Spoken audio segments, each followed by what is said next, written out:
Well, with 6th generation of the Galaxy Z Fold 6, you expect to get a lot. You expect to get a lot of refinement and maybe some great additions, but maybe not. Let's talk about it.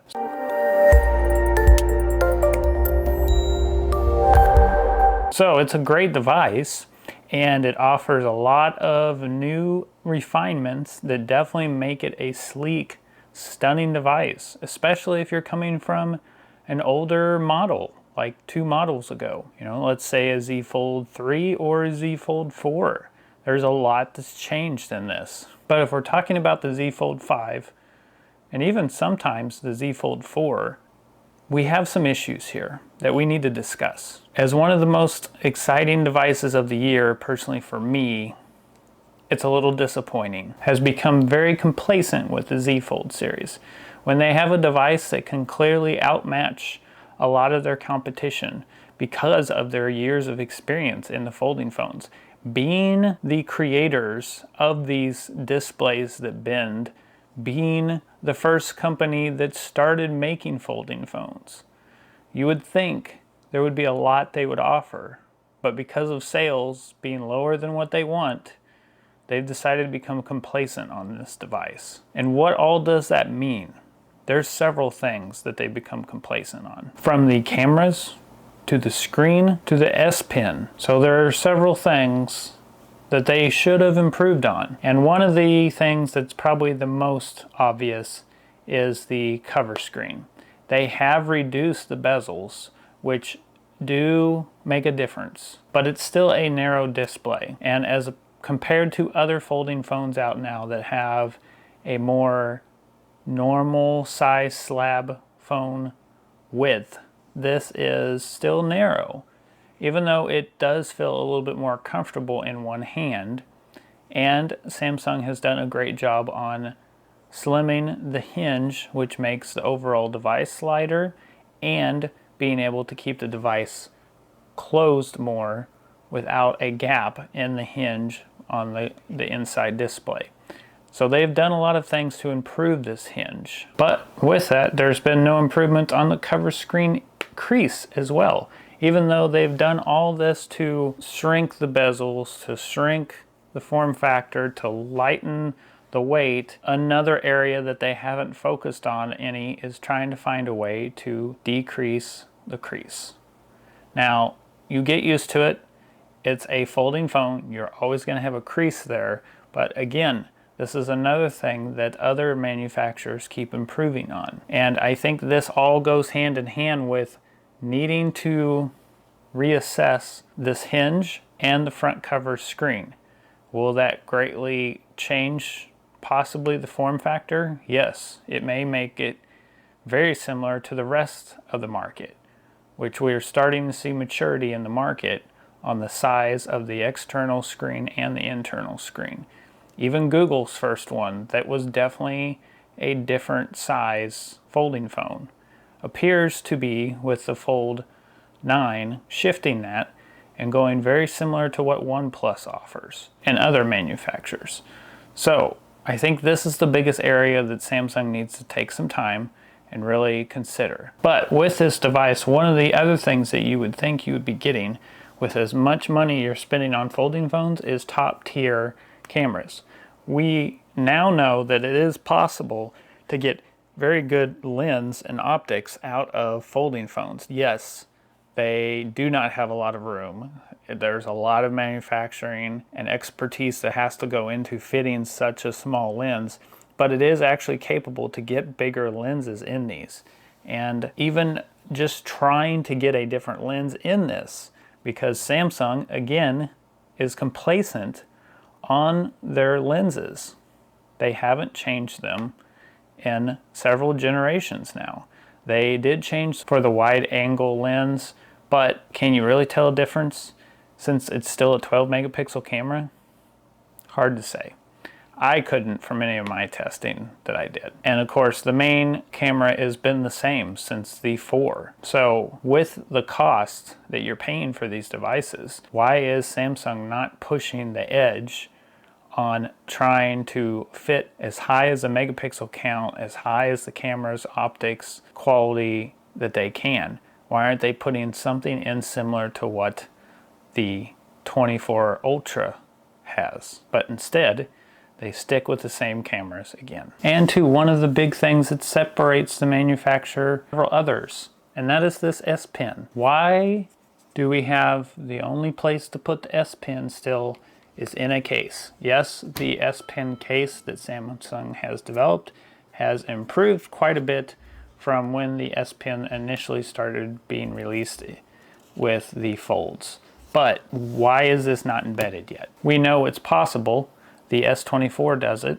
If it's because of, again, because of room, make the device slightly bigger. This would help with space to fit an S Pen housing inside the device. These are all things that would give a lot of flexibility to carrying this device then at this point, because you're pretty much locked into either the Samsung case or a case that puts the pen in the hinge. And all of those are quite bulky. So if you want something slim form factor, you're pretty much stuck with one case. And to the last point, $100 more for this year's model. For what? AI. That's pretty much what you're getting the $100 increase for, is AI. So what is Samsung doing here? In a device that I was highly anticipating quite a bit of changes, I don't believe it will be the best folding phone of the year in this form factor. We'll see what the other manufacturers bring out, but again, Samsung has become very complacent. So I hope they're either doing one of two things. They are working on an Ultra model that answers all these requests, or hopefully the 7th generation has a lot of changes. Now, I've said a lot of negative things about the device. There are a lot of good things about the device though. So don't mistake this device for not being great. It is still a great device. It is still a very comfortable device to use.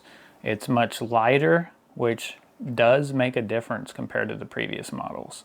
It feels much more uniformed in the bezels and the size and being squared off. I like that better.